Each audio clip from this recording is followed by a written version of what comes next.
It's your boy James, the Stop Murder Mook!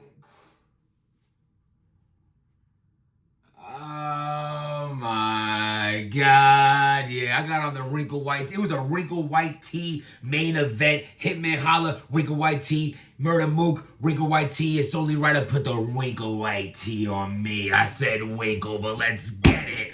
Murder Mook versus Hitman Holla. All right.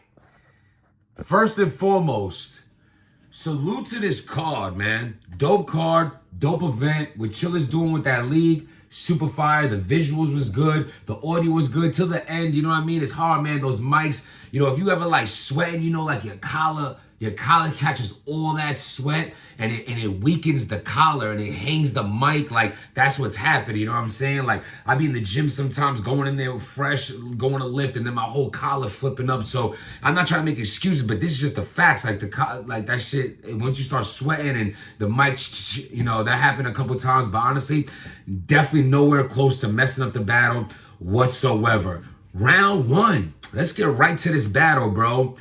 Hitman Holla, if he would have switched his round one with his round two, where those were the placements, I think the battle would look way closer. Way closer. Now, we're doing this off a first look, first watch, first judging, first everything. You know, that's the fair way to do it. How you feel the first time. You know what I'm saying? I take a joint down and like, it's not really all out. And then she's telling me, but next time, you know, if you hit it again, it's going to be even better. But I could be like, well, I already hit this time. That's how I see it the first time. But okay, I'll give you another chance. And maybe the next chance, it is fire. She was just a little off that day. But I'm going off the first meet and greet beat. First meet and greet beat. You know what I'm saying? You can wife it, but you have to wife the joint off the first beat. I have, I am, I live. Okay, so at the end of the day, Hitman Holla's first round, it was like there was no bars in it. And you can't start a battle rap with no bars. And he should know better to not have that third round style talk to him in the first. But then you understand the reason why he did that is because his third round was based around paperwork. So that had to, you couldn't start the battle with the third round with the paperwork. Now that I said that out loud, I don't know. Because you could tell the paperwork, or maybe Mook's wife happened to be right there, kind of, because there was a lot of domestic talk, this and that, you know, with the daughter, and then like things. If that was in the first, it might have set the tone differently. It might have set the tone differently how the crowd looked, and it might have changed the comfortability that Mook was having in this battle, because he was very comfortable in the beginning of this battle. But you could tell that third round, it wasn't until the middle to the end of his third round that he got back in that bag. But he was flustered. He was flustered. And you know what? I'm not trying to say what he was saying in the third round was, if Hitman, you know, said he had official paperwork, if that's true or not, at the end of the day, I believe there's probably some truth around it. A lot of like chatty patty type shit. I'm not really digging that. But yo, a battle's a battle. Anything goes. Anything goes.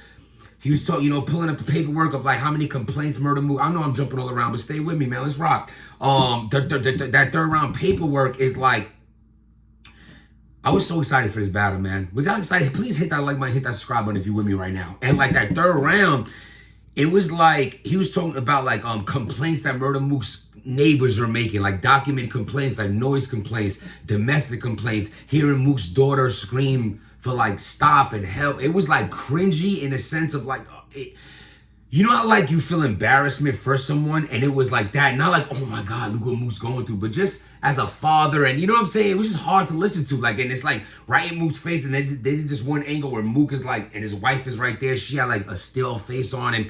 Again, if it's true, okay, that's not cool or nothing like that, but at the end of the day, you have to understand that is still a hit or miss round. It is still a hit or miss round. Like, oh my God, Mook slapped this girl. I got Hitman Holla 3-0. The world just doesn't work like that. You don't know stories behind it. And honestly, man, and I'm not trying to sound like pro nothing. I got a sister I love to death, a mother I love to death, a daughter I love to death, a woman I love to death. But what I am telling you is that I can understand, you know, you just don't know the whole story, man. You just don't know the whole story. And like when you only hear one side of the story, especially with women, they tend to, you know, the cops are always going to favor the women. The cops are always going to, you know, because we're supposed to be the protectors of them. That's how that could look. But anyway, I can understand how that be hit and miss. All right, that's what he did. Cool, but that's not cool. But where the bars at? Hitman had 0 punchlines in the third. Hitman had 0 punchlines in the first. Like that first round when he's really talking to Mook, comparing him and Mook. If he would have came out with the second round, which I think was Hitman's best round in the first, that first round would have looked more competitive than the second round where Mook kind of took his foot off the gas just a little bit. If Holla came with that talk to him round, that would have been a preference round. It would have been Mook's second round, kind of, sort of, not really as good as his first. And Holla's talking to him like, yo, did you like the punchline round from Mook, or did you like the talk to him round from Holla in that second? But it wasn't like that. Holla came out and it's dead quiet. We hyped to hear some bars, and Holla came out with just talking that talk, talking them facts, talking his shit. But there was no real bars there. It was real flat. And Murder Mook comes with his best round of the night, his first. So it was a 1-0 clear going into the second. Now the second round, like I said, Mook's second round was really good. But again, it's so crazy how this works. When you have a first round so good and your second doesn't go up from that, it's hard to compare to such a good first round, especially when the crowd was consuming it, loving it. It just tends to not look as good, which it wasn't. And it leaves that door open a little bit more for that opponent to kind of slick in there. Now, at the end of that second round, I preferred Mook. But if you give Hitman that second, 100% I'm with you. I'm not debating it. I'm not fighting it. Mook round 1 clear. Round 2, I gave Mook, but you can go either way. So let's say people gave Holla, that's 1-1 going into the third. This third round comes down to, do you like Mook's third round, which was very similar to the whole battle, how he's overall talking his talk to Holla? Or do you like the paperwork angle, which wasn't a bad angle, which I'm not going to say didn't hit, but I was very disappointed that when he was done with the paperwork, his round ended. And I didn't like that. I want bars. I'm here for these bars. I get it, to expose your opponent, make your opponent look crazy, all that shit. I understand what comes with battling. I understand it. I was a battle rapper for 10 years. I'm a blogger for almost, you know what I'm saying? I'm in it. I think I battled for longer than that too. When did I start? Who gives a shit about my career? Anyway, so that third round for me, I'm giving a Mook. I think halfway through Mook's third, you're like, holy shit, can Holla steal this battle? Because I'm sitting there, like I said, I got Mook already technically winning. He won the first clear, and I got him taking the second. But I'm a realist in knowing I bet a lot of people gave Holla the second. So if Holla wins this third, that's a battle won by Holla, 2-1 by a lot of fans, and I'm not arguing, I'm not mad at it. So but halfway into Mook's third, I'm like, oh shit. Holla still kind of got that momentum. But when Mook got comfortable again in that third, I just think it was fucking fire, bro. Like he's just, to me, man, he's just the GOAT, man. He's just the GOAT. Like, it's like still seeing Kobe play. It's like, if you, before my time, it's like seeing Jordan play. It's like seeing the Roger Clemens, Scott Brocious, Paul O'Neal, Bernie Williams, Derek Jeter, Tino Martinez, Yankee, like that year when I'm in high school. Remember that squad? Alfonso Soriano came through, you know what I'm saying? Like, this is pre-A-Rod shit, bro. When A-Rod was still on the Texas Rangers. So, Mook was that. And, to see him still at this high level, and nothing to take from Holla, but I also feel like Holla wasn't Holla in bad ways, and he was Holla in bad ways as well. Now, I'm not trying to overly critique him because it's not like Mook was flawless either. You know, Mook, he stay having some type of dry spell somewhere. Like, you just don't be catching this shit until, like, behind the scenes, Mook raps his rhyme versus to Busta Rhymes, and you just catch it differently. But, like, in the moment, I'm like, what the fuck is he talking about? Here or there.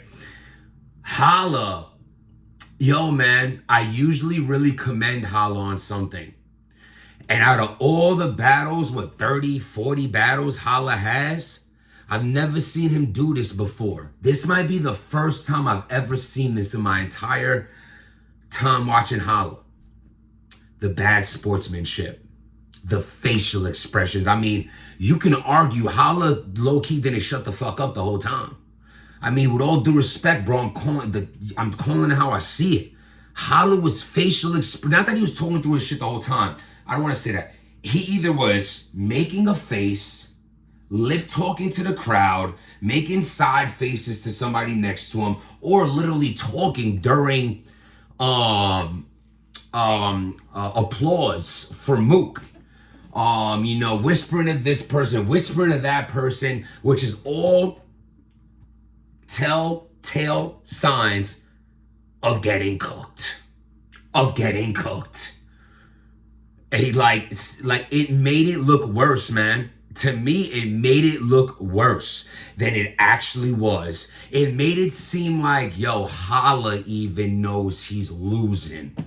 Where a lot of times you can almost manipulate the crowd and the scene, the scenario, by giving the type of expressions like of nothing. Like, yo, he's so unfazed right now.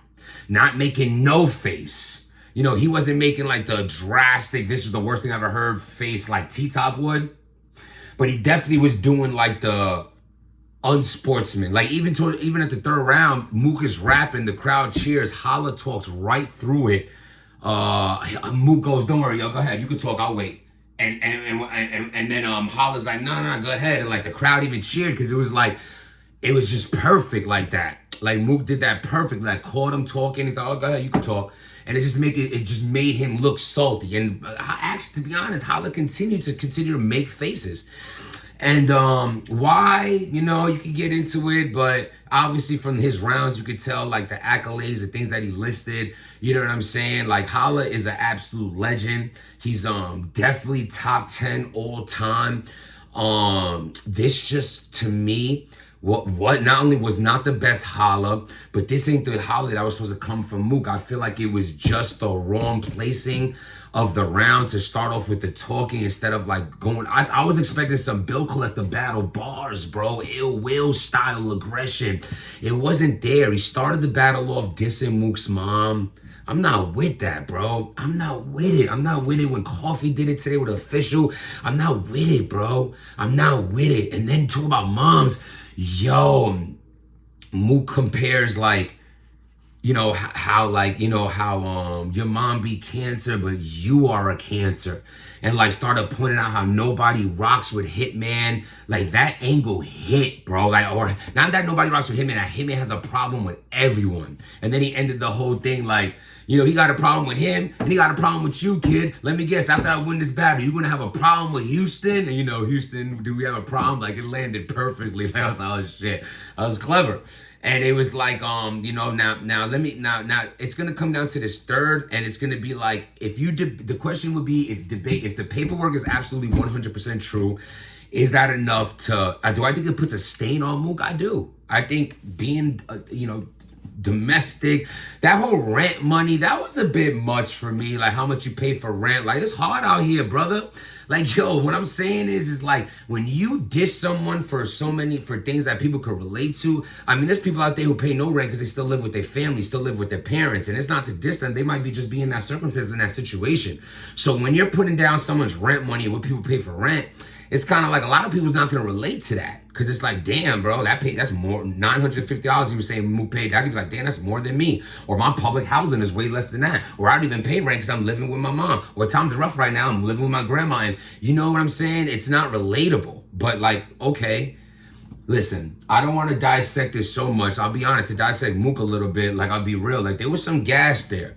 I feel like he said some hot shit that was like, whoa, that wasn't that hot. You know, like, take it easy, Houston. Like, yeah, there was a little glaze going on, a little Krispy Kreme, little Krispy Kreme dozen donut glazing on Mook a little bit. I ain't gonna front, but then again, bro, I've been there when Mook battle Iron Solomon. I was front and center when Mook battle Big K. Like, you know what I'm saying? It's like, yo, bro, I'm telling y'all, if you a battle rap fan, you fuck with battle rap, watching Mook live, it's a starstruck situation. I'm telling y'all, see him murder Mook, a motherfucker used to pop in a DVD and watch. See him in person. It's a now people saying, I'm seeing on Twitter Mook 3-0. I'm seeing in the chat Mook 3-0. My man's hit me up Mook 3-0. I don't know about all that, but I guess technically I just gave it Mook 3-0. First one clear. I preferred his third. Second could go either way. You say either way, that means it could go to Mook. So this could be a 30. Please hit that like button. Please hit that subscribe button. The analytics are saying that so many of y'all are watching and not subscribed. That's super dirty. Hit that subscribe button. That's all I need from y'all. I appreciate that. Gets us back in the algorithm, gets us back popping. Remind you, man, without y'all, this channel is nothing. Without the fans, no channel is nothing. I appreciate y'all taking the time. Hit that like button, subscribe button. Let me know what y'all think in the comments. Protect your peace. If it's not bringing you peace, then peace. Bye.